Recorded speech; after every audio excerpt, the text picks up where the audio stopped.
మనం ఇక్కడ నేర్చుకుంటున్నాం కొత్తగా. ఎస్ ద్రవ్యరాశికి ఫార్ములా ఏంది? Atomic mass that is equal to number of protons plus number of neutrons అండి. సో నెంబర్ ఆఫ్ ప్రోటాన్స్ ఎన్ని? 6. నెంబర్ ఆఫ్ న్యూట్రాన్స్ ఎన్ని? 6. టోటల్ ఎంత? 12 అండి. ద్రవ్యరాశి ఎంత?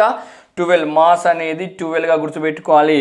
మరి కార్బన్కి ఏమైనా ఐసోటోప్స్ ఉన్నాయా? కార్బన్కి సంబంధించిన ఐసోటోప్స్ ఉన్నాయా?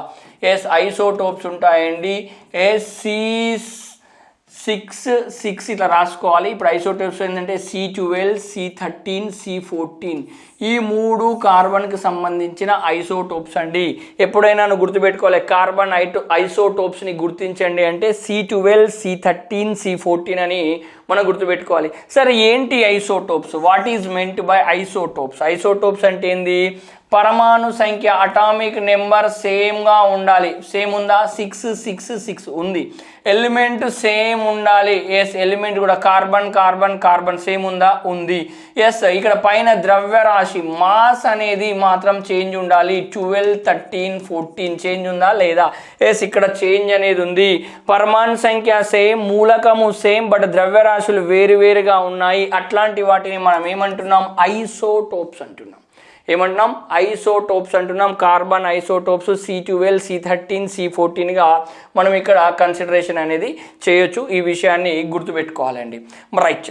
మరి కార్బన్కు సంబంధించిన సంకరీకరణం ఏముంటుంది? హైబ్రిడైజేషన్. సంకరీకరణం కార్బన్ ఎట్లాంటి హైబ్రిడైజేషన్ ఏర్పరుస్తుందంటే sp hybridization, sp2 hybridization, sp3 hybridization అండి.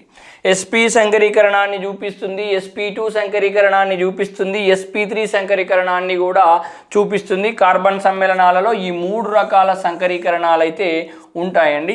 ఆ విషయాన్ని గుర్తుపెట్టుకోవాలి. అట్లాగే కార్బన్ యొక్క ఎలక్ట్రాన్ విన్యాసాన్ని చూస్తే, ఎలక్ట్రాన్ విన్యాసాన్ని చూద్దాం ఒకసారి. ఎలక్ట్రాన్ విన్యాసం చూస్తే ఎస్ ఇక్కడ కార్బన్ యొక్క ఎలక్ట్రాన్ విన్యాసంలో ఫస్ట్ గ్రౌండ్ స్టేట్ ఎలక్ట్రాన్ విన్యాసం, భూస్థాయి ఎలక్ట్రాన్ విన్యాసాన్ని గమనిద్దాం. భూస్థాయి ఎలక్ట్రాన్ విన్యాసం ఏంటి?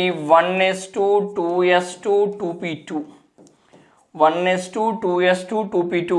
ఇది ground state electronic configuration. n is equal to 1 principal quantum number n తో చూపిస్తాం. n వాల్యూస్ ఎక్కడికి స్టార్ట్ అయితే 1 2 3 4 అండ్ సో ఆన్.